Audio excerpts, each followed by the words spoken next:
Deva Tripurantakalagnikalayya Kalagnirudraya Ninakanthaya Mrityunjayaya Sarveshwaraya Sadashivaya Sriman Mahadevaya Namaha. Something happened there.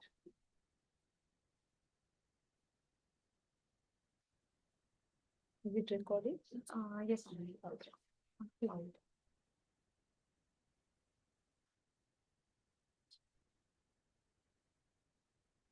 Namaskar and welcome to.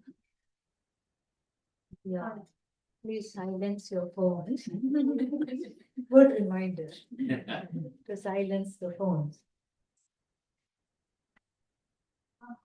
So, welcome to the Satsang, a very nice topic chosen by our host. I didn't choose the topic, and very nice topic. It's the vision of the Bhagavad Gita and the emotional maturity needed to assimilate this vision. Am I correct? Yes. Yeah, although you had worded it a little more elegantly, I think. I think I just made it two different distincts for the emotional maturity. Yeah. Vision of the Gita for emotional maturity. I'm turning it on its head. I'm going to make it do Shirshasana. So it is, yeah, it is emotional maturity for the vision of the Gita. That is how we have to look at it. Now, if we look at the vision of the Bhagavad Gita, we find that we can take any verse. Some verses are there which will have the two main topics that the Bhagavad Gita deals with. What are the topics? One is called Yoga Shastra. Not doing yoga. That's a different kind of yoga. Yoga here means Karma Yoga. Karma Yoga means we'll talk about it in a little more detail, but Karma Yoga means the ability to grow out of one's strong preferences, raga, strong prejudices, dvesha. The ability to grow out of them for the sake of gaining the temperament that it takes to assimilate the vision of the Bhagavad Gita. So there are two topics. The first topic is Yoga Shastra, Karma Yoga. Karma Yoga means, it's not doing work without money. That's not Karma Yoga. Or doing work for nothing at all. That's not Karma Yoga. Because people normally think everybody has an opinion about Bhagavad Gita, everybody has their own opinion about Karma Yoga, and everybody has their own opinion about Brahman also, unfortunately. And so, therefore, we have to understand this really well, really properly. And the first thing we have to see is that when we say Karma Yoga, it is not work for free. Now go to an ashram and they will take free labor from you and they will send you back. That is the feeling of Karma Yoga. That is the most people's understanding of misunderstanding of Karma Yoga. That cannot be that is not the definition at all. Karma Yoga is not doing work for free. That is the wrong misconception. Another very big misconception. Yet one more misconception about Karma Yoga is that you do work without expecting results. This is another problem. Who will do anything without expecting results? Who will do that? No, even you won't do that. So, I hate to contradict you because you're a very nice person, but still, nobody will do anything without expecting anything. And how can I dare contradict somebody? Because Adi Shankara himself says, Karmani, what is that? Prayojanam anuddishya karmani mandopi na pravartate. Even somebody who is developmentally challenged is not going to do work without expecting a result. Expecting is normal, otherwise, why will I do anything? So, you talk in order to be heard, you hear in order to understand, you understand in order to be free. All these things are there. Each thing is connected to another thing. You eat in order to enjoy the food, you eat in order to nourish the body. Nobody says, I'm just doing it for the sake of doing it. It's like a person cooking. What are you making? Breakfast. Oh, you're going to eat it? No. Are you having people over? No. What are you going to do after doing breakfast? I'm going to make lunch. Nobody does that. Nobody does that. There is a reason that the expectation is inbuilt into the karma is not a problem. It is part of Ishvara Srishti. Sarvesham buddhau ragadveshau vyavasthitau. Bhagavad Gita, Lord Krishna himself says. In every buddhi, there are certain things, certain ways in which I want something to go, and certain other ways I don't want it to go. This is there. Everybody has it. Oh, everybody has raga dvesha? Yes, you bet. Oh, thank God. Thank God I'm not the only one. First, there is some relief that comes. And secondly, what happens is that one can say, getting rid of ragadvesha is not my problem. Right? Ishvara put it there. If Ishvara put it there, then that means I don't have to do anything to get out of raga and dvesha. Ishvara Srishti. Because vyavastha means order. So blame the ragadveshas on who? Who shall we blame the ragadveshas on? Ishvara. Bhagavan put it there. Sarvesham buddhau ragadveshau vyavasthitau. In every buddhi, raga and dvesha are there. Meaning, I am responsible for that. This gives another relief. My ragadveshas, whose problem they are now? Ishvara's problem. Okay, that also doesn't sit right. Each time I get angry, each time I get upset, each time I have a desire that I can't get rid of, it is whose problem? Ishvara's problem, if I say. That also doesn't sit very well. Something is funny here. What should we do then? Let us study the next line. Small print. What does the small print say? Tayoho vasham na agachet. Tau hi asya sadhakasya purushasya paripanthinam. Tayoho vasham na agachet. Do not come under their spell. Because ragadvesha is made by Ishvara, no doubt. Okay? You are right, correct. Ishvara has put raga and dvesha in every heart, no problem. But what else has Ishvara put? The free will to overcome the raga dvesha is also put by who? Ishvara. So now we can't have the excuse, my raga and my dvesha are whose problem? Bhagavan's problem, Ishvara's problem, not my problem. You can't say that anymore. So sad but true. You cannot say that anymore. Why? Because free will to overcome the hold of the raga and the hold of the dvesha has also been given. Raga dvesha given, yes, Ishvara Srishti. But the ability to overcome the raga and dvesha also what? Given.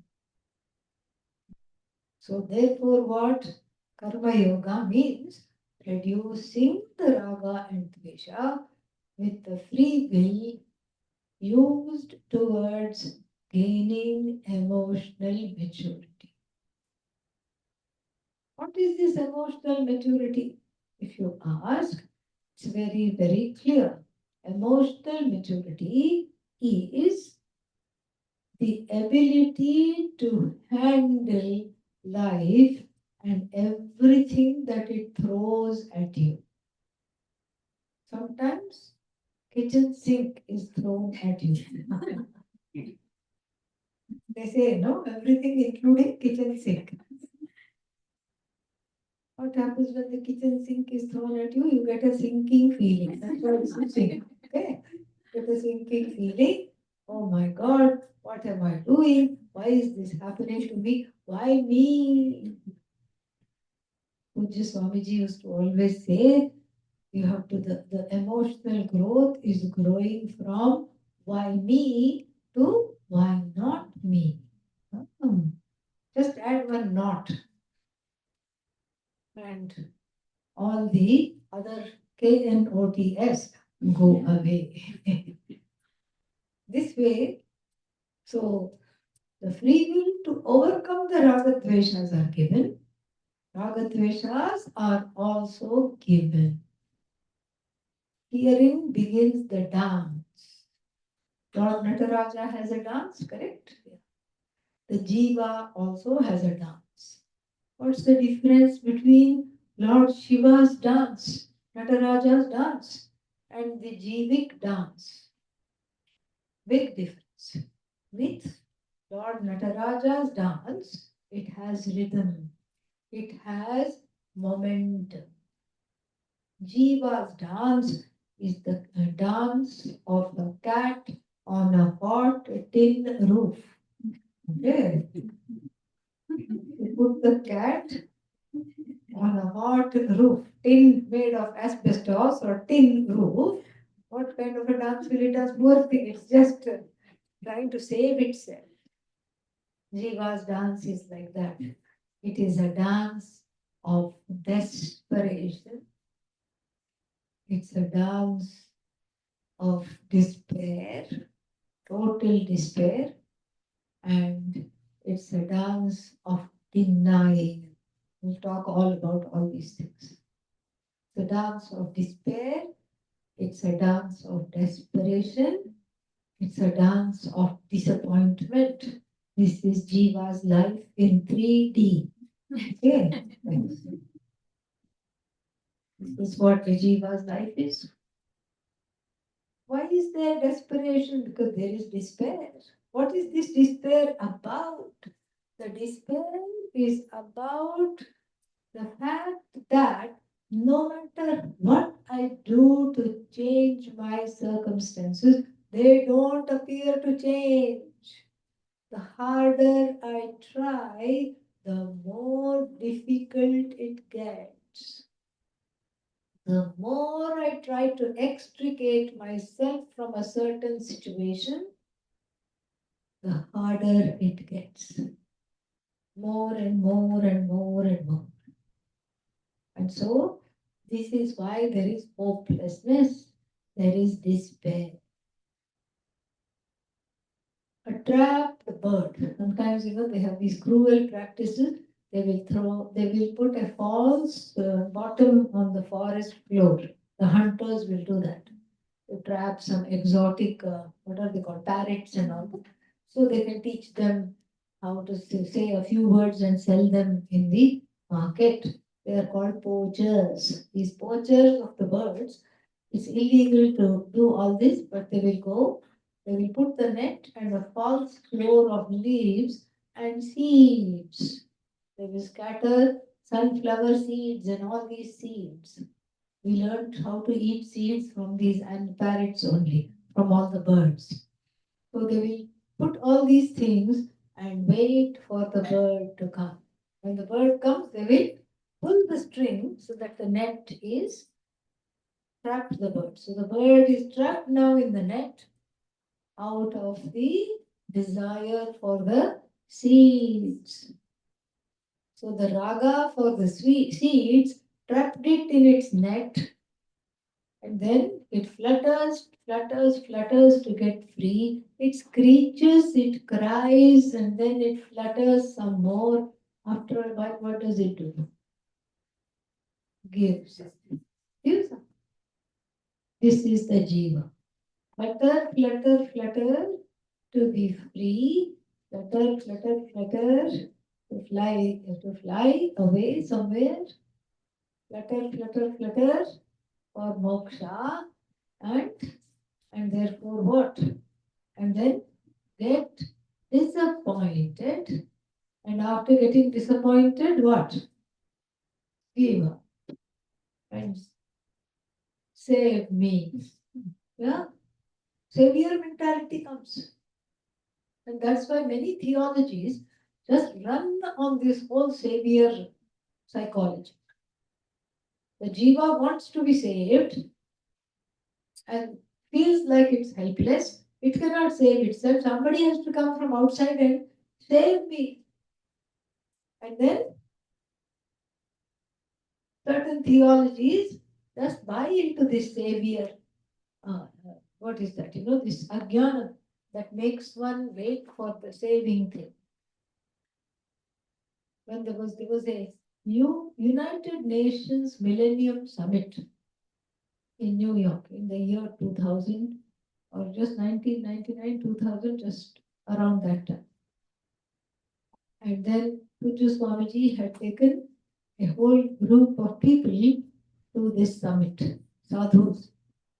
Sadhus had gone to this summit along, and then everybody gave their talk.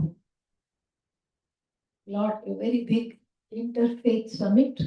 Lots of people from various religions were there. Everybody gave their talk. And then after that, what happened? Somebody stuck a microphone in Pujya Swamiji's face and said, "What is your message for the new millennium? What is your message?" And he said very calmly, "I don't have a message, I have a prayer." "What's your prayer?" "Oh Lord, please save me from all saviors." That was the prayer. "Please save me from all saviors." This is true, because the thing is that despair leads to a certain apathy in life, where one is not interested in anything at all. And if somebody wants to do something on my behalf, let them. That's the feeling. I'm not going to do anything, because whatever I do ends in what? Disaster. Therefore, what? I'm going to take the ball home. I'm no longer in the field. I'm no longer playing the game. I'm going to take the ball and run home.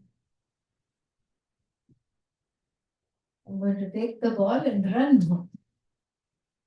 That is the withdrawal. So for these reasons, there is desperation. It's a dance. The jiva's dance is a dance of desperation. Then what was the second D?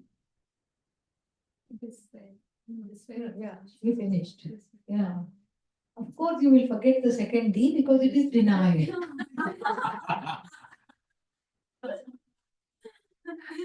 Of course, that's forgotten, because one is in denial.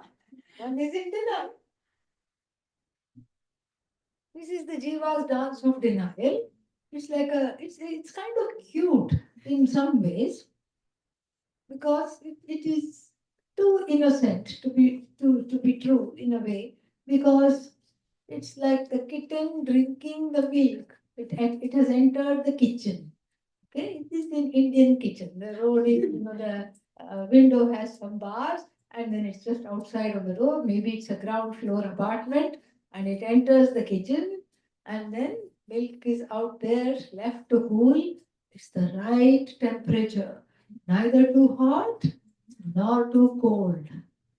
So this Goldilocks kitten comes into the kitchen, and looks around, lady of the house, man of the house, nobody is there. When child is there, it says, come on, drink, no problem. And then, seeing nobody there, it starts to drink. How does it drink? It has a guilt feeling because anybody can come because of experience of many kitchens. Okay, so it knows. Has been to many pakashalas, and then it has received rolled newspaper, on its side, so it knows that this will lead to. I shouldn't be found out. So what does it do? It shuts its eyes tightly and drinks the milk because it thinks no one is looking. Nobody is looking. Nobody is saying this. All fine. And so the jiva is like this. The question now comes, what is it that we are denying? What is it that we are denying? We are, according to the Upanishads, we are denying our own nature. What is our nature? Satchidananda. And in English, Satchidananda means that one is an appreciative, non-demanding, non-complaining, accommodative, compassionate person. Satchidananda. This is what it means. Okay? This is the direct translation of Satchidananda.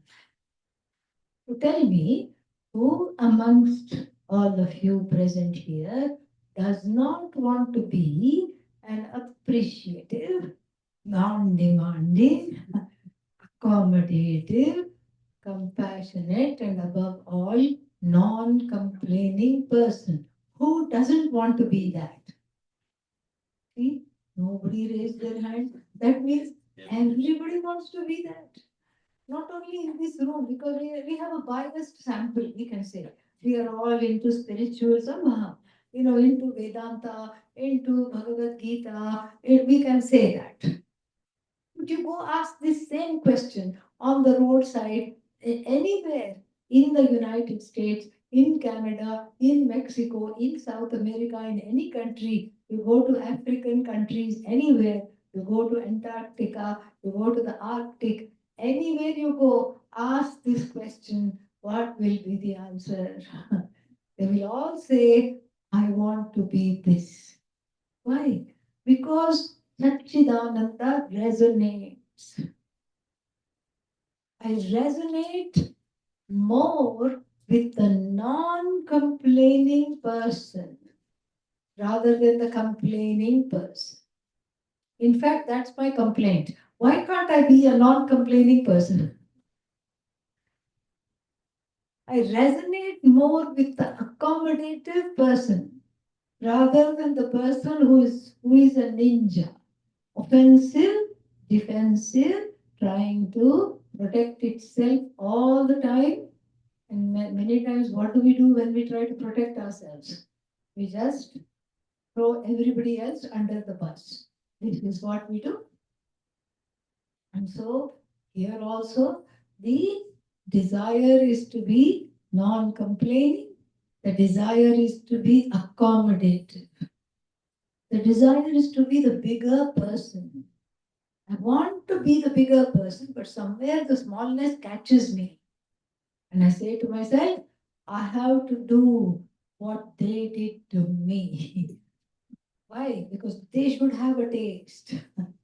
I have to show them what I felt like when they did this to me, whoever the they is. Doesn't matter. So I have to show them what it feels like. So I have to do something, not because I hate them, I love them, but I want to show them how it feels like. So I want to do this to them. But I want to be what? An accommodative person. But how do I behave? Non-accommodatively. I become a cop, monitoring and hyper vigilant and monitoring everybody all the time. all the time monitoring, all the time hyper vigilant. Scoot closer, and then everybody who is sitting in the front row can go to a chiropractor after the talk. Like that.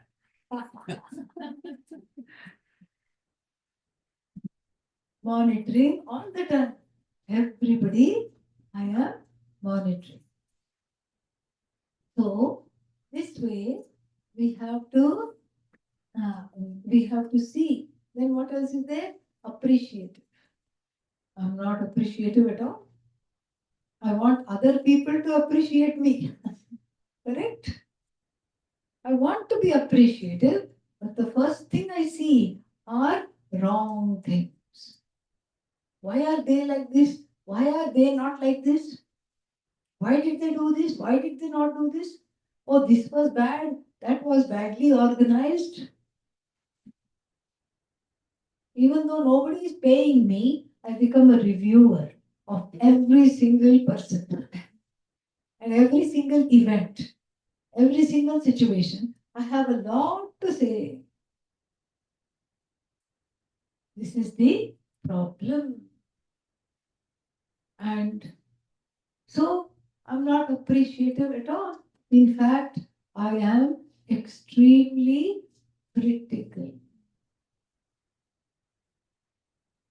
Once I told somebody, it was a couple, and I said, at least one day of the week, it should be a weekend, have a no criticism, only appreciation day. And they said, we can't do that. They tried.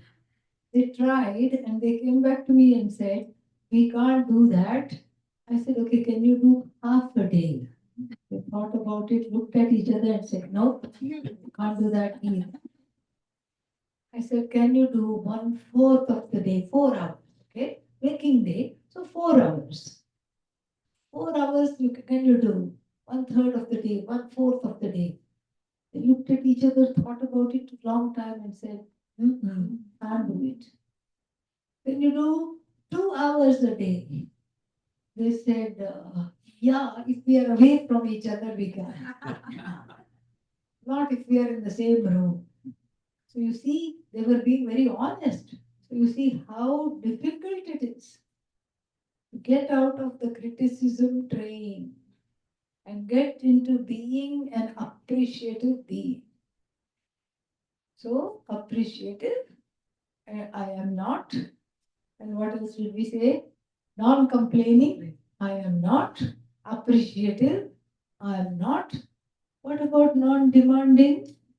Huh? What about non-demanding? Am I a non-demanding person? The silence tells it all.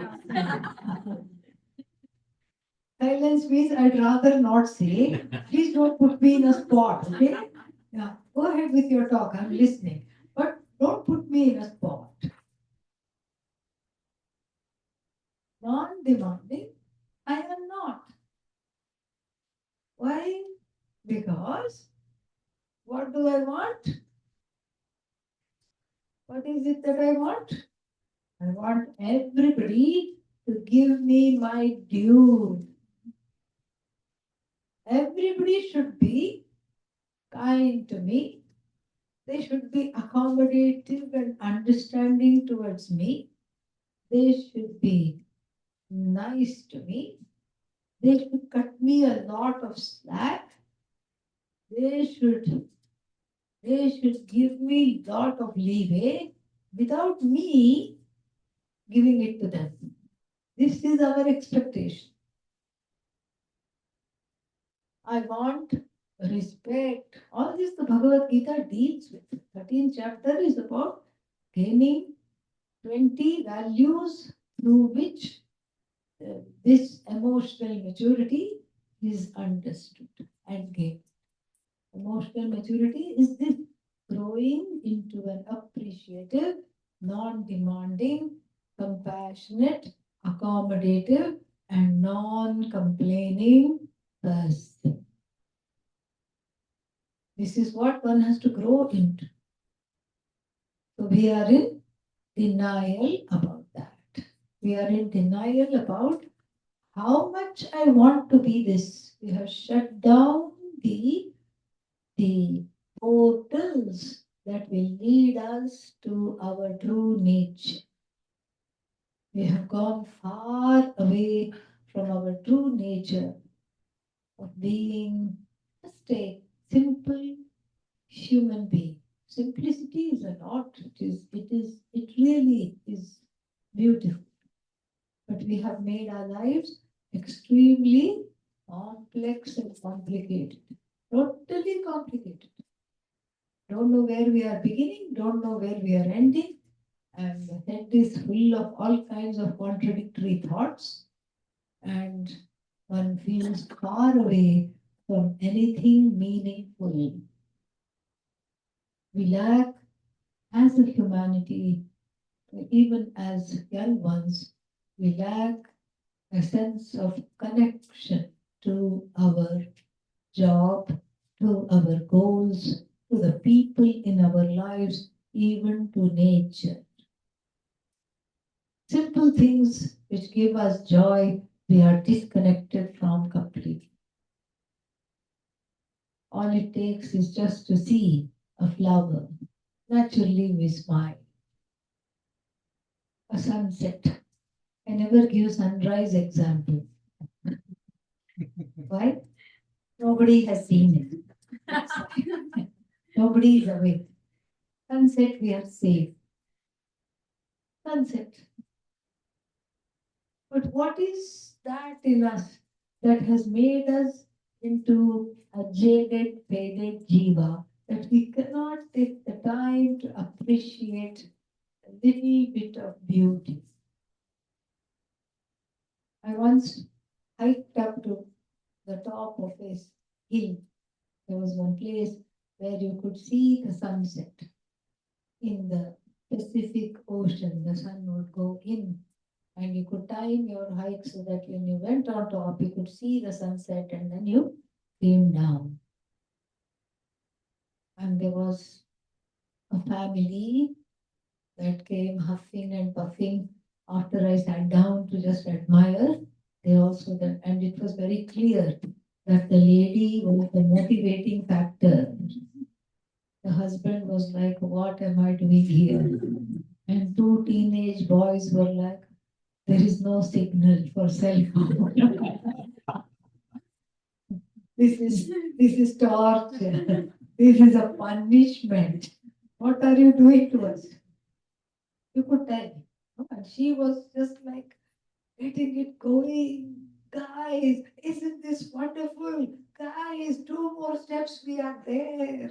I could hear them. I couldn't see them. I could hear them from the back. So they came down. They came up the last bend, and then I could see all of them.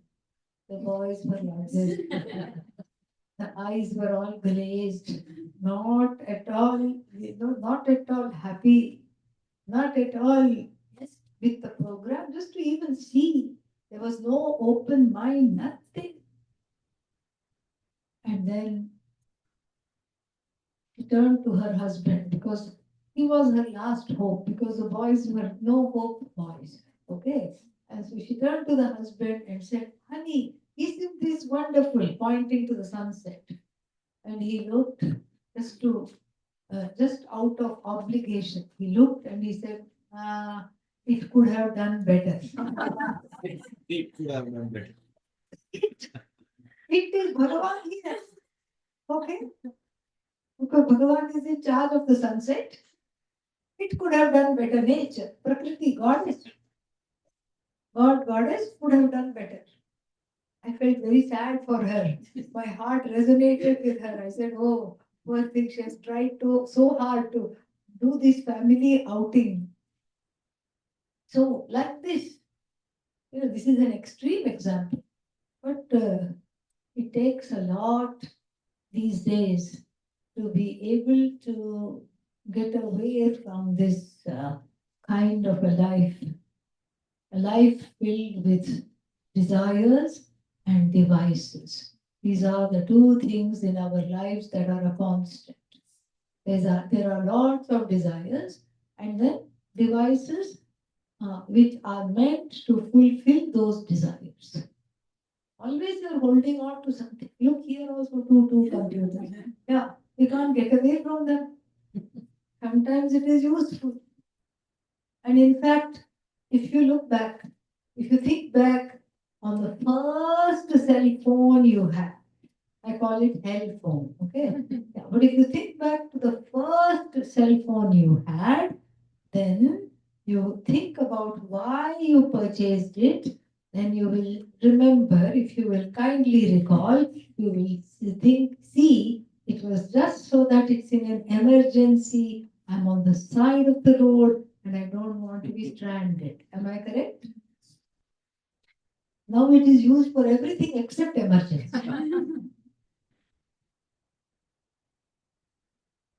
No, we don't say hello anymore over the where are you? It's another form of hyper vigilance. Where are you? Meaning, why are you not here yet? So it has taken the surprise out of life.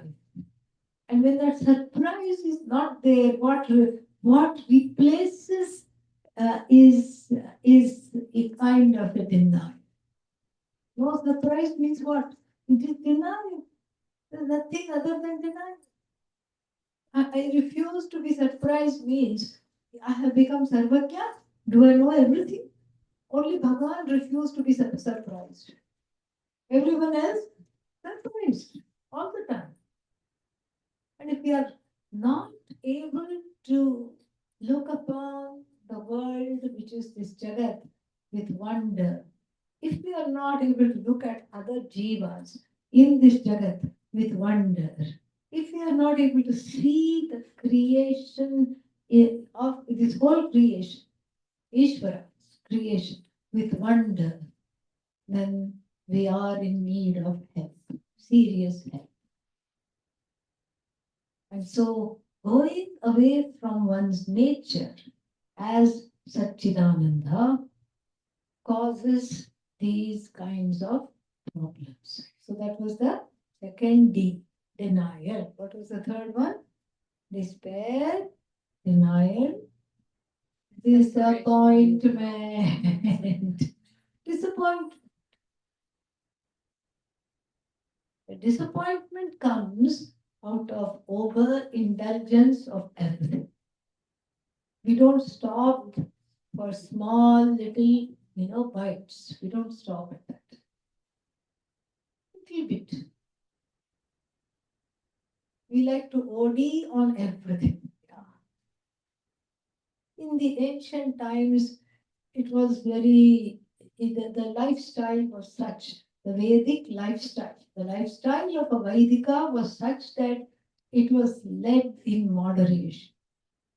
And the moderation happened automatically because there were so many things to do from morning to night. And what were those things? It was various forms of prayer. So there were various forms of prayer, and then because of those prayers, one kept going from prayer to another prayer, and then even when you sat down to eat, what was eating? Prayer. Om Brahmarpanam, etc. Prayer. It's a prayer. Whole life, there was nothing, there is nothing secular in the dharma. In our dharma, there is nothing secular. It's all a completely sacred life, sacred world, sacred duties, sacred responsibilities. Nothing is secular in India except the government. Okay, that's the only thing that says it's secular. It's a completely religious life. So the whole thing, when from morning to night you are in prayer, then the attitude naturally changes. And the prayer for us brings in the mindfulness. And you see, the two things from the Hindu tradition were highlighted, the mindfulness and then the compassion. That has become Buddhism. Those are the two things that they have highlighted more than anything else. Mindfulness and compassion. But now, none of this is a prayer. Rush, rush, rush, rush, rush from morning to night. It's complete rush, rush, rush. Let's go here, let's go there. I jumped out of bed. Why you have to jump? These are everybody jumps.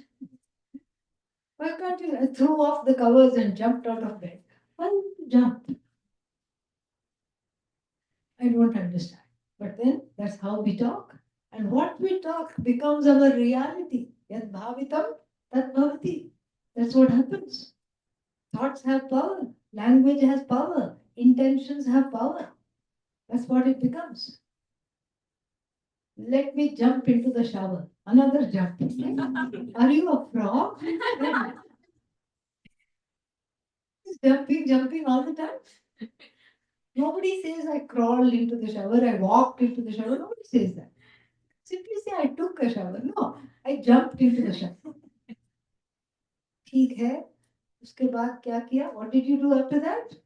I grabbed the bite to eat. You see how you live your life, and we live our life in violent metaphors. Really violent metaphors. I grabbed a bite to eat. Here we say it's a yajna. Eating is a yajna. It's a prayer. It's a ritual. No. I just grabbed a bite to eat. After that, what did you do? Exactly. I hit the road. There's even one song that Puji Swamini liked to sing. Hit the road, Jack. Don't come back. No more. I hit the road. Then what did you do at work? I cranked out some emails. Yeah. After that, what happened? I became cranky. On the way to work, we hit the road. On the way back, I beat the traffic. Yeah, again. It's a metaphor. Okay, somehow I beat the traffic, came home. What did you do then? Nobody cooks. I threw something together. Yeah.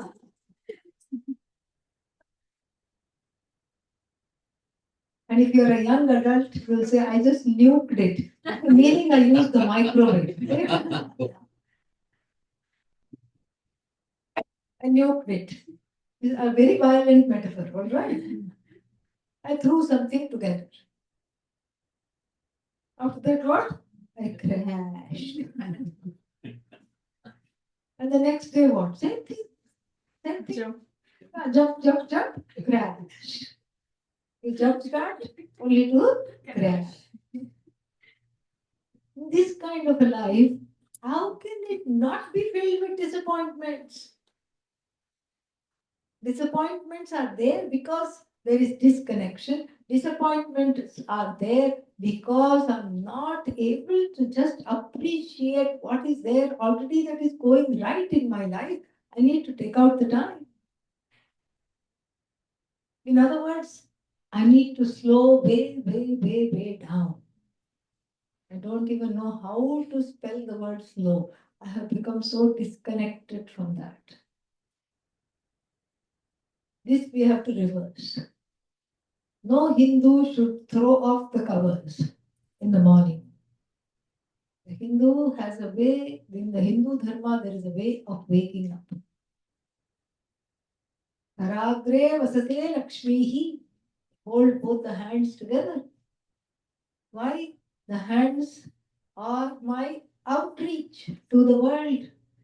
They are my karmendriyas.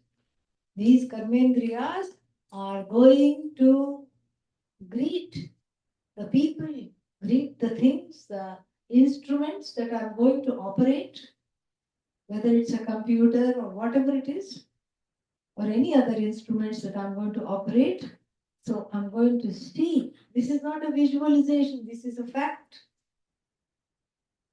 This is a fact, and a customized prayer. May the goddess of abundance be at the tips of the finger. Let anything I touch turn into gold. What a nice prayer. Even if one is not spiritual, this prayer becomes very appealing. Let anything I touch turn become successful. May it not have scarcity mentality. That is the meaning of Lakshmi. People keep thinking praying to Lakshmi because I want money. No, she's not about money. She's much more than money. She's about that inner abundance because of which you can discover that one is a non-wanting person. The Shastra teaches that you are a non-wanting person. Absolutely. But in order to understand that, like every other paradox in Vedanta, you have to be a relatively non-wanting person in order to understand I am an absolutely non-wanting person. So therefore, this Lakshmi is a beautiful metaphor for that. We tell her on this sacred day today, especially, we tell her, you please come into our house, please leave your elder sister outside. Who is the elder sister? Alakshmi. You have to be very careful when chanting the Sri Sukta. Alakshmir me nashyatam tvam vrine. I choose you, but let this scarcity, and there is no Alakshmi. The Alakshmi is here in the form of the wanting person. Somebody has to rescue me, somebody has to save me. I don't have enough, I'm not enough. This kind of a person. So the Alakshmi has to be taken out of the heart. So Alakshmi he may, for me, this inner scarcity, Nashyata, may it be destroyed. Tvam vrine. And there is a sandhi, so sometimes when people chant, they say Lakshmi me nashyata. No, no, that has to be pronounced properly. So this abundance and this just the beingness of me, I have to experience even at the level of this body, mind, sense complex. I have to experience by starting the day correctly. You have to start the day properly. What is this jumping, jumping, jumping, and then crashing? And then people will say, I ate junk food. Junk means what? That which you throw away is called junk. How can junk and food be in the same compound? I don't understand. But that's how we have become. And so, therefore, we have to write this by slowing down. And so, may the God of abundance, the goddess of abundance, be at the tips of my fingers. It is in the tips of my fingers to not feel a sense of want when I am going through my day. May I not feel a sense of wantingness all the time. Then let the Lakshmi, let this abundance or the desire for abundance be backed by wisdom. Saraswati. Karamadhye Saraswati. And then this goddess Saraswati, wisdom, Viveka here. Let Viveka be there. Behind the abundance, let Viveka guide the abundance. Discrimination and wisdom guide the abundance. And Karamule tu Govinda. Govinda. Gobhi Vindate Yaha. The one who is found through the words of the Upanishad, the words of Vedanta. Who is that? Bhagavan, Ishvara as oneself. Govinda. This is how one starts the day. Just by looking at the hands and reminding ourselves that there is a connection with Bhagavan is not far away. Connection with Bhagavan is as simple as invoking Bhagavan in my very hands with which I reach out to the world. You see, already one has started the day right. And then no Hindu should jump into the shower. You should have a mantra. There is a mantra. First, there is a mantra before, as soon as you wake up, you what, and your feet touch the ground. Samudra Vasane Devi, there is a mantra there. There is a mantra. And even if you don't know the mantra, you say in English, "Oh Mother Goddess Earth, oh you patient one, I don't know what I did yesterday. I don't know what I'm going to do tomorrow. At least today, let me not be a burden on you. Whenever I walk, may you not go, ay, ayo, may you not cry out that this person is walking." So, this is touching, knowing how I reach out, knowing how I walk, making a new sankalpa every day. Then no Hindu should jump into the shower. Gange cha yamane chaiva Godavari Saraswati Narmade Sindhu Kaveri Asmin bucket jale Sannidhi Kuru. Please enter. We don't have shower. Okay. Yeah, we really, that concept is not there. That's why when people come to visit from India, there are some people here, you can ask them. First thing they will say is, buy me one bucket. Yeah. They will want to bathe in the bucket. Why? Because this is what we do to Bhagavan. Abhisheka to Bhagavan is Abhisheka to this indweller, which is Bhagavan. Imagine if you go to the temple, how disconcerting it would be. Sri Rudram is going on. Om Namo Bhagavate Rudraya, Namaste Rudramanya Bhagavate Uto Taishave Namaha, etc. is going on. And the priest simply comes and turns on the shower in the above the deity. Imagine what it would be, kind of disconcert. Maybe that day will come. We don't know. Yeah, maybe that day will come, because I had a little bit of a shock recently when I went to one temple in India only. I'll tell you about that later.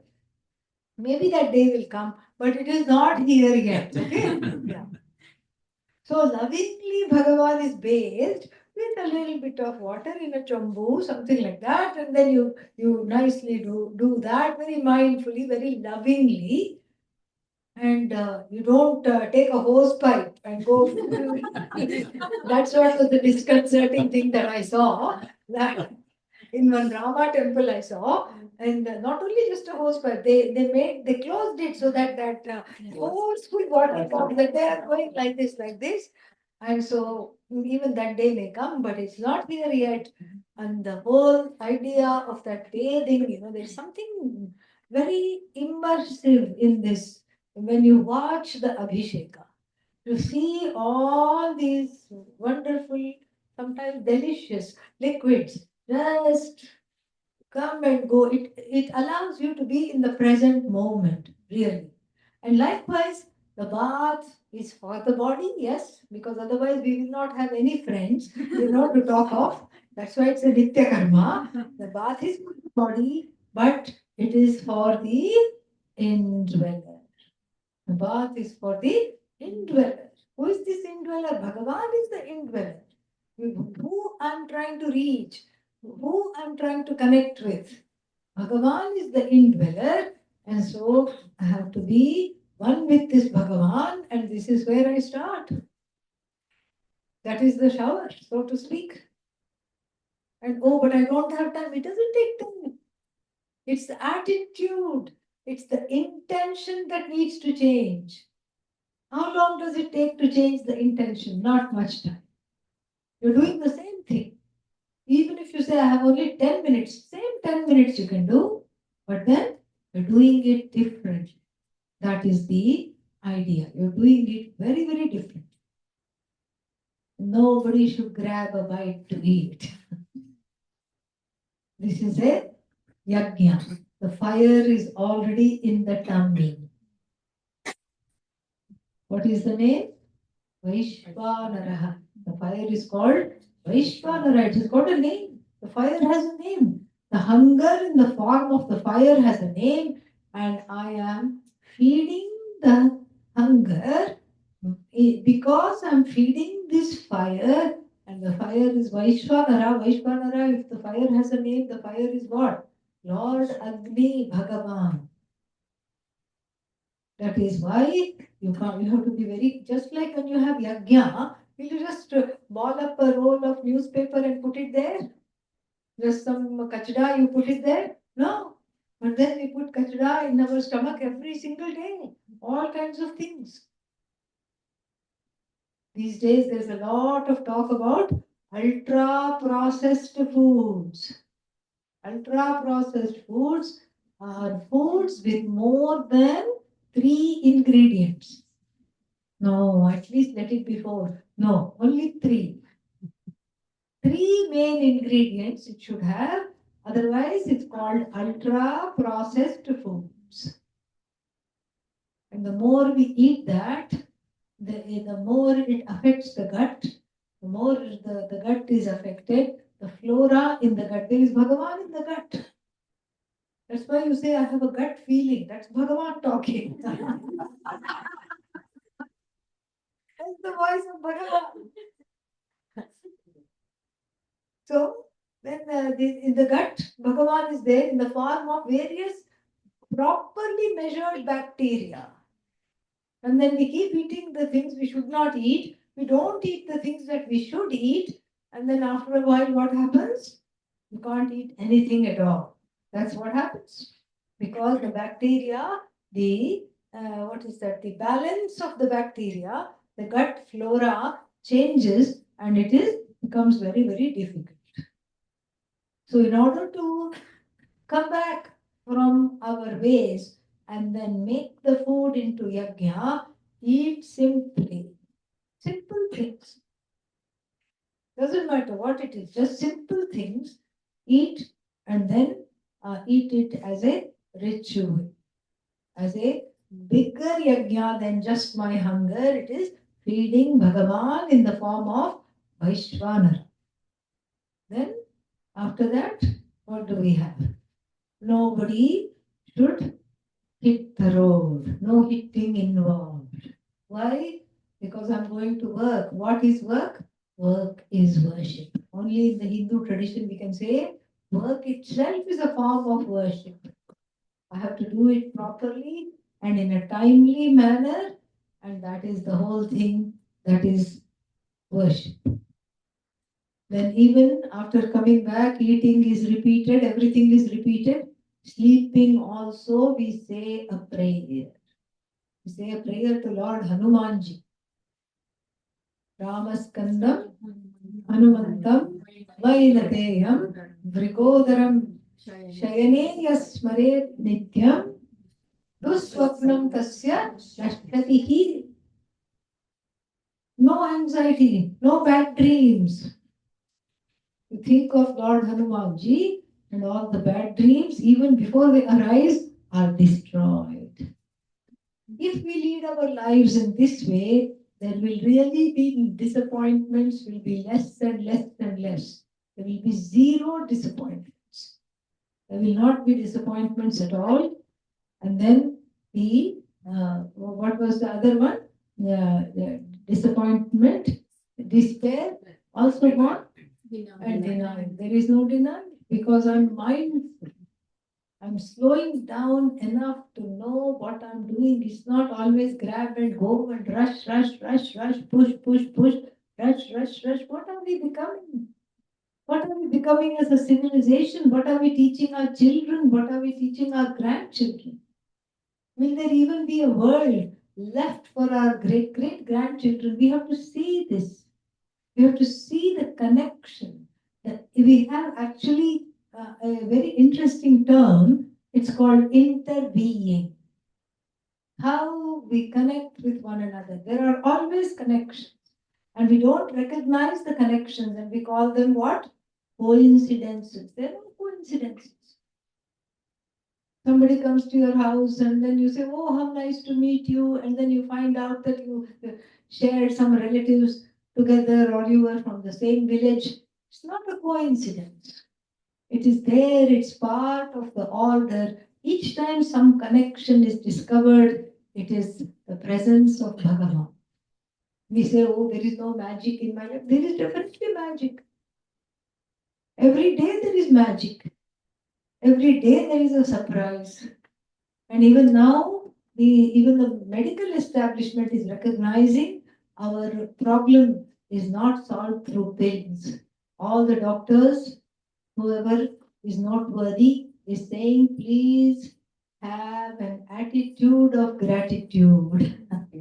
Keep a gratitude journal that takes care of the complaints, that takes care of the criticism. Right, instead of always talking about how terrible everything is, right? What is it that is good? What is it that's going well? What is it that's wonderful? What is it that you would like there to be?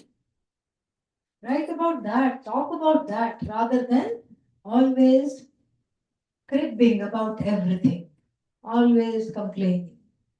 So, the attitude of gratitude, we can have a gratitude journal. Even families together can do this together. You can read it out to each other. And that takes care of the appreciation, takes care of the boredom, the feeling of constant apathy, that takes care of the denial because I'm present, I'm doing something. That takes care of a lot of things. And if we do one day right, we are already so much closer to emotional maturity. This is how we gain emotional maturity in small increments, day by day by day. I don't know what I did yesterday. I don't know what tomorrow is going to be like. I can only plan for today. When you wake up in the morning and everything looks familiar, yes, this is my room. Here is where the bedside lamp is. Here is where my glass of water is. Then you can say, okay, Lord Yama has spared me today. That means I can plan for the day. You may have long term plans, nothing wrong. You may say, I'm going to India in 4 months, no problem. You can do all that. But really deciding to live can happen just for one day. You recognize everything, okay, I'm not gone yet. Okay, goody, wonderful. And then that day, somebody said this, I don't know what, some saint said, live every day as if it were your last. I don't know who said that. Maybe some Neem Karoli Babaji or somebody said that. So if I knew today was my last day, I would not do a lot of things. How would I spend it? I want to diss everybody, I don't do that. I want to say something wrong, I don't do that. So live every day as though it were your last, meaning live it fully, live it mindfully, live it happily. This is really the phala of Karma Yoga. This is Karma Yoga. And then what happens? The roof cools down. Yeah, remember the dance? Yeah, the dance, the disjointed dance of the desperate jiva who thinks he is a diva. Okay, so the disjointed dance of a desperate diva. But from that, what happens? We just come in sync with Bhagavan's dance and Bhagavati's dance. Bhagavan's dance is already there. It is called Tandava. It is because of which dance the whole world is in motion. Tandava is very forceful. It can't alone be the dance. The goddess's dance is also included in this. It is called Lasya. It is much more softer and more appealing to us jivas. And when we stop this desperate, disjointed divas dance, when we stop long enough, then we find that there is already another rhythm to which I naturally move, with which I naturally resonate. When I go with Ishvara's flow repeatedly, again and again, I become the flow. I become part of the flow. I become non separate from the flow. I understand I am the flow. This is the transformation. This is the transformation that every student of Vedanta has to undergo for Vedanta to speak. Because 9/10 of Vedanta is preparation, only 1/10 is the study. When one is prepared, it doesn't take long. Shwetaketu needed only 9 classes. That's all. 9 classes, 9 sittings with the teacher. First 8 sittings, what did he say? Bhuya eva bhagavan vijnapayatu. Please tell me this again, oh revered teacher. The father is the teacher now. Please tell me this again. Please tell me this again. Please tell me this again. After 8 times, 9 times, finished, got up, went. But, and Nachiketa, even another wonderful adhikari, a qualified person for Vedanta, but they are all ideal type adhikaris. They are all highly prepared. Where are they? In the books of the Upanishads. They are called Uttama Adhikaris, high type of qualified student.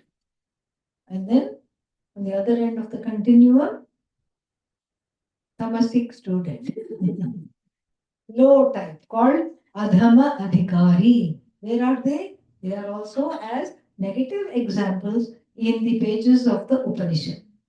Like in the Keno Upanishad, the teacher finishes teaching. Questions are, yes, Upanishadam bho bruhi. Oh, sir, teach me the Upanishad. The poor teacher.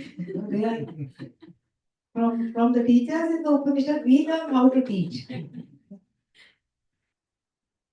What would anybody want to, what were you doing? Were you sleeping? This is the time to sleep. The teacher patiently says, I have taught you the Upanishad.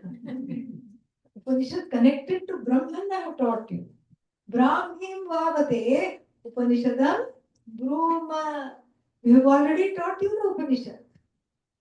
But seeing the compassion of the teacher is so much here, seeing that the student did not understand anything at all, the teacher says, I'll teach you some preparation. How to prepare. And what did he teach? How to not jump into the shower. Basically, that's what he did. And so that is Adhama Adhikari. So nobody is on either end of the continuum. Where are we all? Somewhere in the middle, Madhyama Adhikari. Little bit of desire is there, little bit of preparation is there, and then most of the time, what? That is also there. That is also part of the reality. And so, therefore, we have to, we have to gain the adhikaritvam, meaning we have to be in such a way, we have to lead our lives in such a way that the Upanishad speaks to us,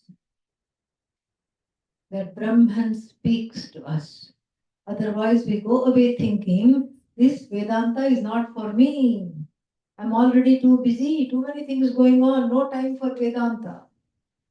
No time for Vedanta means denial, no time for me, I'm saying. If I'm saying I have no time for Vedanta, what am I saying? I have no time for myself.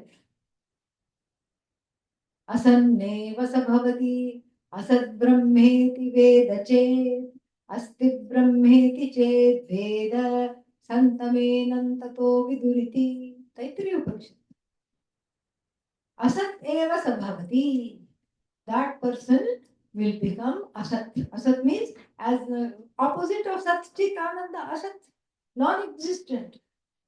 The one who says there is no time for Brahman, there is no Brahman, there's only me, is as good as a rank form of self-denial. If you say there is no time for Brahman, that means what? There is no time for you. If you say there is no Brahman, that means you happen to be Brahman. You happen to be that because of which all the other pursuits are. And so if you say there is no Brahman, that means you're denying your own self. Asti Brahmeti Chet Veda. If supposing somebody says there is Asti Brahma Asti, Brahman is there. From Asti Brahma to Asmi Brahma, short walk. Take walk. Really. Short. Asti, third person. Asmi, I am this Brahman.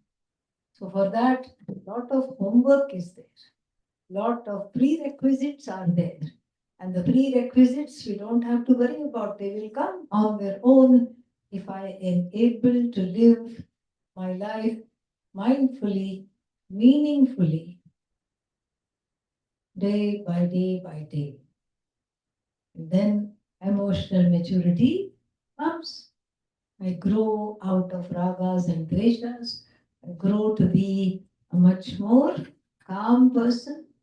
And I grow into being a appreciative, non-demanding, contented, compassionate, above all, non-complaining. Om Purnamadaഃ Purnamidam Purnāt Purnamudachyate Tasya Purnamadaya Purnamevavashishyate. Om Shanti Shanti Shanti. Hari Om Shri Gurubhyo Namah. Hari Om.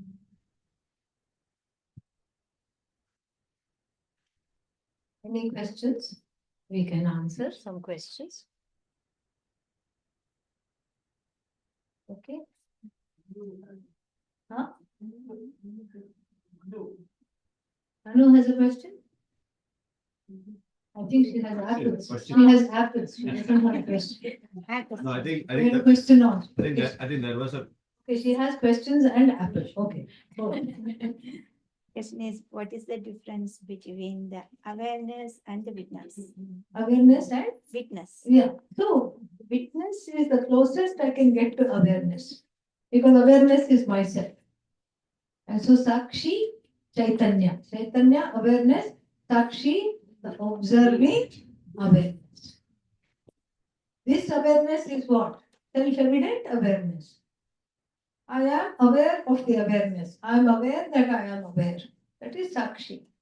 Same thing. No difference. But awareness I cannot touch, I cannot objectify. I can be the witness. And then that is very close to awareness because witness I can observe. I can observe that I am the witness. It's very close to understanding myself as consciousness because that witness dissolves into awareness when there's nothing to be aware of. Like in sleep. You can't say I'm the witness because you're not the witness. There's nothing to witness. The whole your Jagat is already asleep, you are asleep. But what is there? Awareness.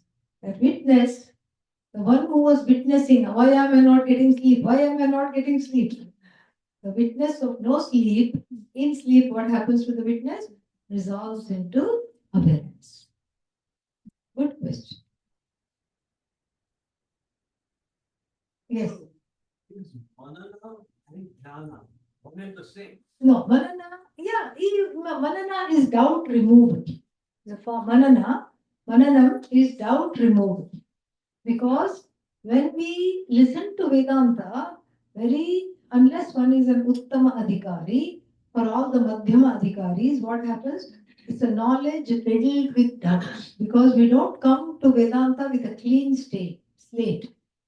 We come with all kinds of notions.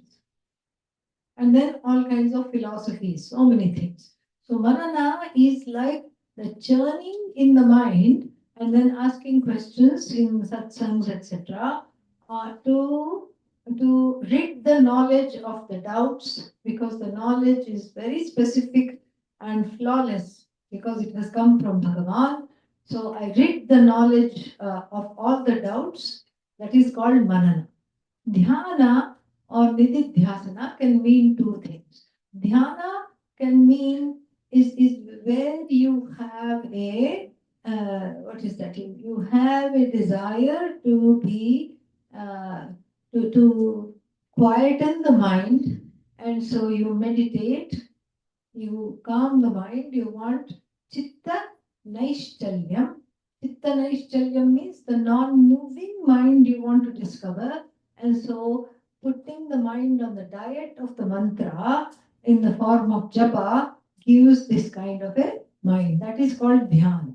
An advanced form of dhyana is nididhyasana, which is done post knowledge, or as you are pursuing the knowledge, also you can start doing. And what is that? You relive the words of the Upanishads that you already know, and you know the meaning of, you keep seeing the meaning again and again. Asangaha aham. Asanga aham. Asanga aham. I am uninvolved. I am not involved or entangled in anything. This is for people who have a difficulty extricating themselves from situations and other people and all that. If you feel like you're stuck in a situation, asangoham, asangaham. If you're a woman, you will say asangaham. If you're a man, you will say asangoham. And then for people who feel, supposing sometimes one feels, I have a sense of lack. I lack this, I lack that, I don't have this, I don't have that. Then what is that? Purnaham. I'm full. This is the message of the Upanishads. Purnoham, Purnaham. For people who feel like I have a sense of lack. And people who say, I'm so sad, nobody loves me, I'm sad. Anandoham, Anandaham. Like this. Repeating that, seeing the meaning is called nididhyasa. Very important. So Shravana gives the knowledge, Manana rids the knowledge of doubts, Nitidhyasana removes wrong orientations. I know I'm Brahman, but I'm behaving like a Jiva. What to do? That is why we need Nitidhyasana. Yes. Once the knowledge takes place, is the Jivan Mukta Sthiti. But still the Vikshepa continues. Does it? How do you handle it as a Jivan? There's nothing to handle. Nothing. Yeah, you dismiss it. Just as Yeah. Jagatah Vismriti Prayah, somebody said. The Jagat is more or less forgotten as separate from me. See, Jivan Mukti is there. Then for the Jivan Mukta, the Jagat is non-separate. Yeah. Other Jivas are non-separate. Even Bhagavan is Jagat is non-separate. Jagadishvara is also what? Non-separate. It's all an extension of oneself. So really the Vikshepa doesn't, Vikshepa means projected Jagat, does not have the power to bite. Why? Because how can you bite yourself? Can you bite yourself? No. You can, but it would be very silly. Yeah. This, it's like, see, you have gold and ornament, you have pot and clay. The pot will not fight with clay. Why? Pot is clay. It will not have a fight with clay. And clay will not have a fight with pot. It is itself only. As far as it's a concern of supposing, like, even if the Jivan Mukta, what is a dharma and adharma? So that dharma, adharma is sort of, I think, to me in my mind, not clear about it, is that a Vikshepa, that person goes about, going to attack the adharma or talks about adharma, so people awaken. No, that is Loka Sangraha. That's Loka, yeah, Jivan Mukta. What will the Jivan Mukta do? Help other people gain this teaching. And so they may talk about dharma because the society needs it. Even Bhagavan Krishna reincarnated himself for what? for the dharma samsthapanarthaya. Correct? Paritranaya sadhuna vinashaya cha dushkrita dharma samsthapanarthaya. But there is no push, there is no agenda, there is no like I have to do this, there is no pressure. Whatever Bhagavan does, Jivan Mukta does, there is no pressure. And the doing is more for other people than for oneself. For oneself, there is no doing. There is nothing to be gained from doing, nothing to be gained from not doing.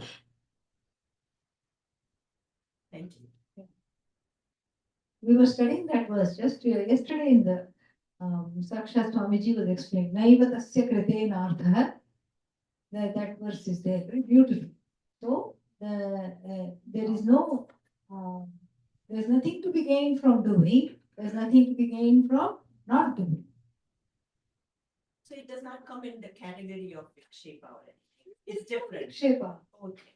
Yeah, the world doesn't think the ornaments are my vikshepa. Doesn't think like that. Just want to clarify Yeah, myself. Yeah. yeah. The vikshepa is all up till knowledge. Thank you. Vikshepa is mithya. And mithya is non-separate from satya. Yatra yatra mithya, tatra tatra satya. But you can't do it the opposite. What is that? Yatra yatra satyam, tatra tatra mithya. Don't say that, okay? Yeah. You can say that, but don't say you are from Arshavidya.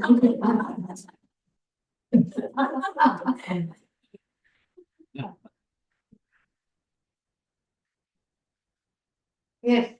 Does the vichara take place during meditation or contemplation?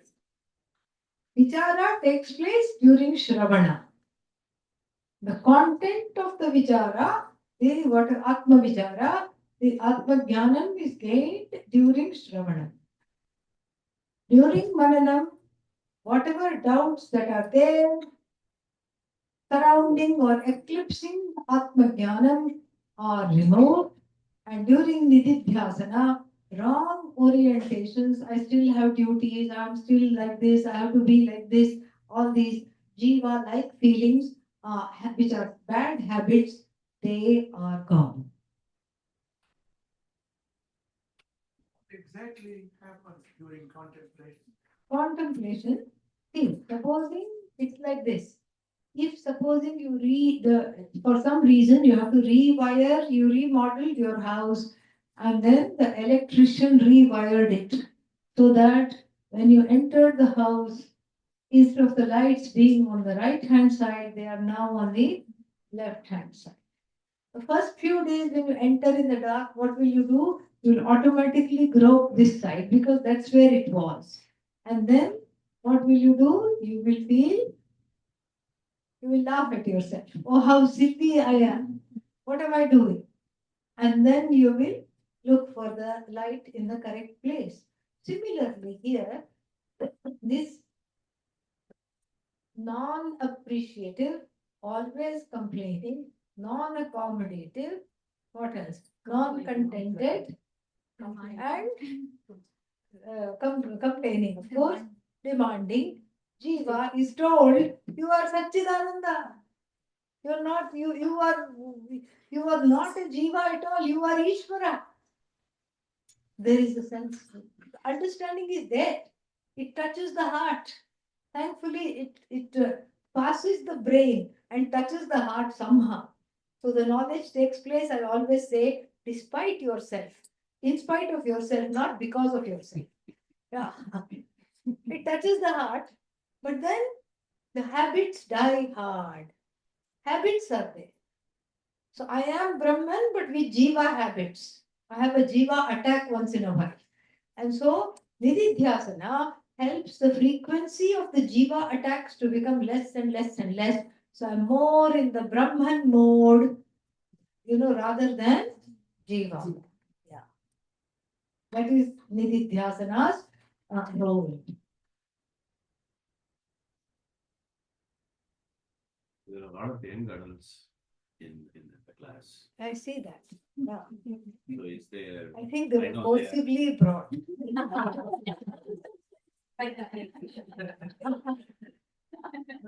No, it is going, as they are saying, it is going in. But I think I think there's a question on behalf of them. Oh, Um, why they need to sit here? why? Why am I sitting in this class? Okay, Yeah, what yeah, I I'm agree with them. what I am really. No, but they are young adults right now. Yeah. How this is actually going to help them? I think that is my question. What was the question? He didn't hear the question. Repeat the question, please. The question is, the young adults are here, they must be thinking that, okay, why am I here? Right? But I think my question is, what will they gain them being here? We can take a survey, find out what they have gained. See, the thing is this, that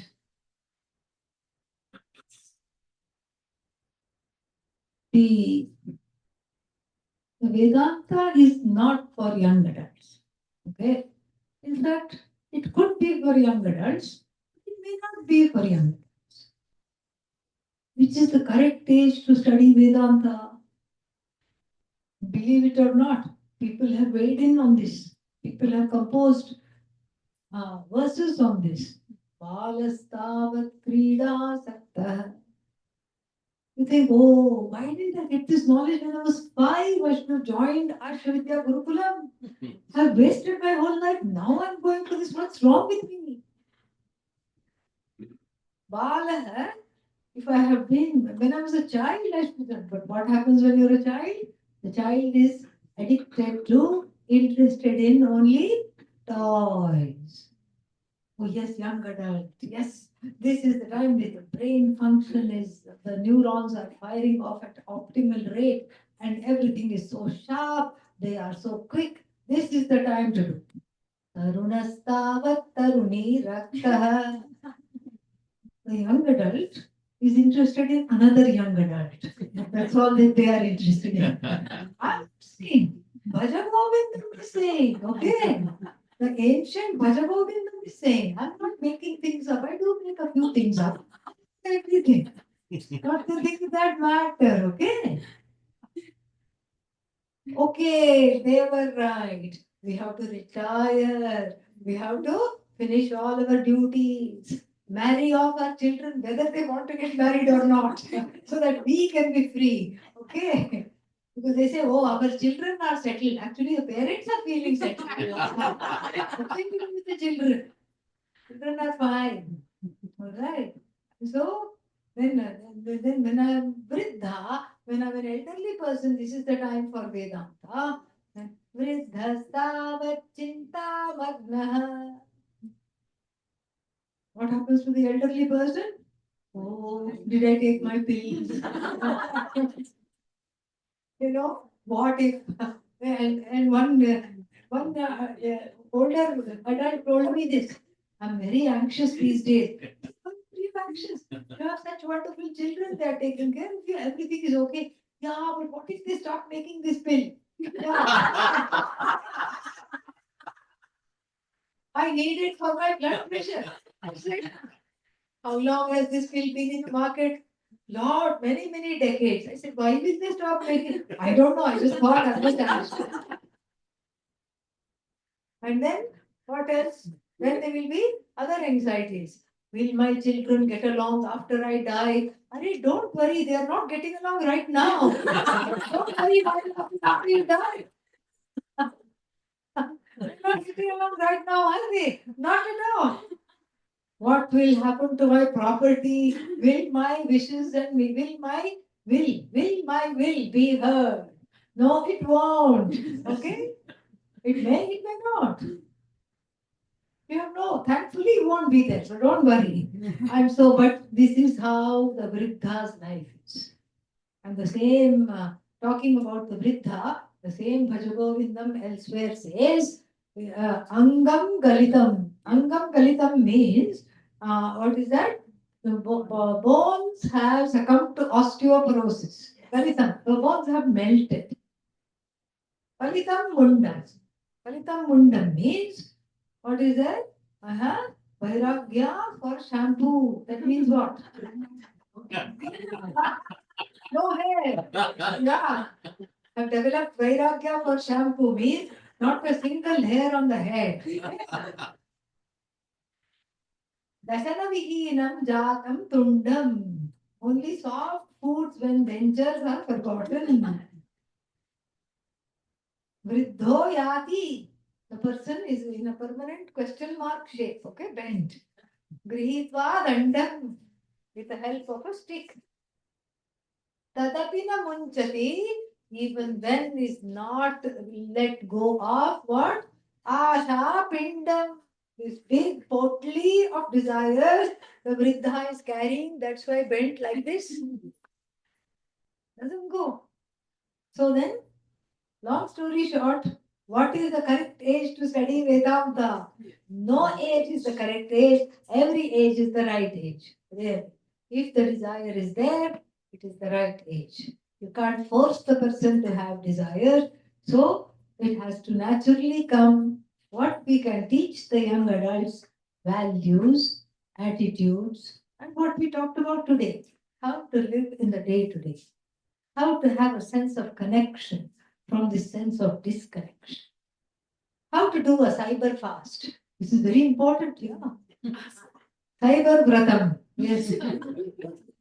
Oh, when is that Vratam? I don't know about this. When does this noble fall? You know? Cyber Vratam tomorrow, Saturday. One day, we decide, oh, but people will want me. We tell ourselves all kinds of stories. We tell ourselves, if I don't respond right now, at the end of the day, there'll be so many messages, I won't know what to do. Don't do anything. No, but they want me to do something. This I myself have learned. How, that if you don't respond immediately, Bhagavan takes care of things. Yeah. You don't have to intervene at all. You don't have the time to respond. So you don't respond. Then afterwards you say, sorry, I didn't see your message. They'll say, don't worry, it is all okay, it's over. Here. So we need at least half a day of cyber fast. When? Very fast. Yes. Once I realized that I am that, Yeah. how do I sustain that? Can you please give me like one or two practical things I can follow? Let's live every day fully. The whole talk today was nothing but practical. And Nididhyasana helps. Keep listening to the Shastra. Let the Shastra overwhelm the life of the wrong habits, the wrong notions. I have to let the Shastra overpower me. Let there be, and the prayer every day should be to Bhagavan, let there be more and more of you, less and less of me. More you means more compassion, more accommodation, more present. Less me means less complaints, less reactivity.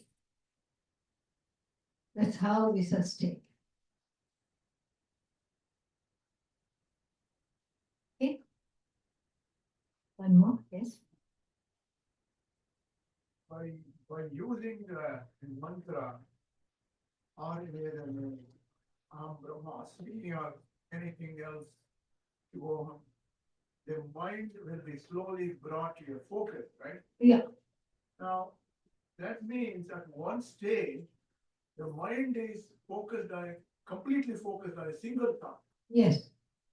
What happens next? Very good question. When the mind is capable of being focused on Om Namah Shivaya, for example, and it's not some meaningless thought, it's a prayer. The mind is focused on Om Namah Shivaya. Let's say I'm meditating for 48 minutes, which is a mandala. So for 48 minutes, I am focusing the mind on Om Namah Shivaya. It gets focused. That means that my non-meditative hours are spent in a much easier, more deliberate, more mindful engagement with the world. That is what we want. The meditation is for the non-meditative hours. How do I spend the non-meditative hours? Because usually what happens? Om Namah Shivaya, Om Namah Shivaya, Om Namah Shivaya, finished. And then after that, what? Back to the old grind. Yeah. Yes. Jump, run. Jump, run, grab, hit, beat, throw, crash. Yeah. That is what it is. So here, I'm not always running ahead of myself. I'm present. And why is it? Why should the mind be in the present? Because the present is Bhagavan. Past is also Bhagavan. No, but the timelessness is Bhagavan. Bhagavan is beyond time, and the closest avenue to beyond timeness is by inhabiting now, inhabiting the present. Inhabiting the present, I learn only with Chitta Naishchalyam, with focus. That is what happens. That is what needs to happen. As a result, the phala of dhyana, dhyana phalam. We meditate in order to make the non-meditative hours livable, not just livable, enjoyable. The ultimate objective is to attain jnana, knowledge. Yes. Meditation is not going to necessarily lead to knowledge. No, indirectly, not directly. Meditation will help you focus well in the Shravanam situation. You will be able to grasp without the mind getting vikshepa here, there, distraction will not be there. You will learn to focus and whatever is heard. But knowledge is not an object to be given and taken. No. So, what exactly is happening when a person has attained that knowledge? For example, we say Buddha is enlightened. What is happening when? What is happening at the time of gaining the knowledge? Is that what you're asking? Yeah. Yeah. What is happening at the very interesting question? What is happening at the time of gaining the knowledge? So, the Mahavakya, in the form of a vritti, a thought, goes from the mouth of the teacher to the ear of the student. And that vritti is called Brahmakara vritti, Akhandakara vritti, a vritti of no division. Vritti means thought. So this thought, the teaching is in the form of a thought communicated from the mind of the teacher to the mind of the student. It's a transmission, it's transplanted, and that's why in the Shravanam situation, there are many aha moments. Yeah, oh, I never thought of it this way. Yeah, oh, that is Brahmakara Vritti. One example of Brahmakara Vritti. Another example of Brahmakara Vritti is you have forgotten yourself. You have forgotten you're sitting in the class. You have forgotten that there are 10 other people or 20 other people around you. You've just lost yourself right there, right then you are, because you are so much with that thought, that thought of oneness has been assimilated, understood, and the all the wrong notions has been dispelled. This is what in cognition of objects there is a two-part operation. First is Tadakara Vritti takes place, which is called Vritti Vyapti, technical term. Meaning, if I say the word pot, you haven't even seen what pot, you don't know what pot it is, but in your mind, one Ishta pot is born, your own Ishta pot. Big pot, small pot, clay pot, gold pot, silver pot, whatever it is pot you think. Then I'll say, I was not referring to any of those pots. What am I referring to? Invisible pot. Look. So the pot that you thought of has to adjust to what it is that I'm showing, which is what? So called invisible pot. Then that second operation, cognition involved in the cognition of pot is called phala vyapti, which says this therefore is pot. First is pot akara vritti, the thought of the pot, and second, that's why it's called recognition. It's one cognition has already taken place. The second is recognition, recognition of the pot, objectification of the pot is called this is pot vritti. In the knowledge of objects, these two part cognitions are important. In the knowledge of I, the subject, there's only one operation. What is that? Brahmakara vritti. And I don't have to say this is Brahman because there is no this. It is I. That I happens to be self-evident, self-effulgent consciousness. And because it is self-evident, self-effulgent consciousness, there's nothing more to be said, nothing more to be done. Okay. Did you say that knowledge is also a thought? Yes. It is communicated in the form of a thought. So this means in our entire life, knowledge never gone, never goes. Of The course thought it does. never goes. No, it doesn't go. Why would it go? The thought goes, knowledge stays because it's you. Thought is kshanika. Thought will die. But what has that thought done? That thought has a lot of power. It has blown open the concrete with which I surrounded the heart. Stone walls around the heart were there, stone walls of division, stone walls of all these things that kept me away from everybody and everything. This one small vritti has broken asunder the walls, then it can die. It doesn't need to be there. It self-destructs. Kshanika vritti.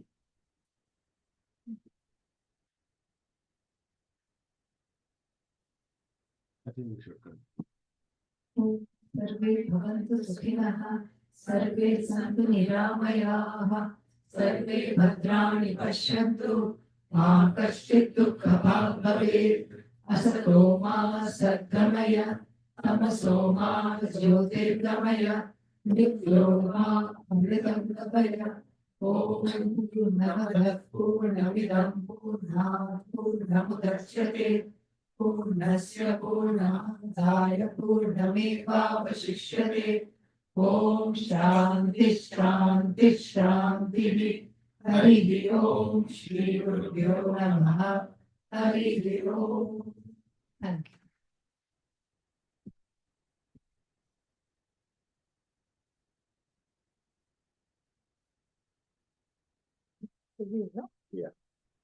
Stop this. We need Thank you, everyone. Yeah.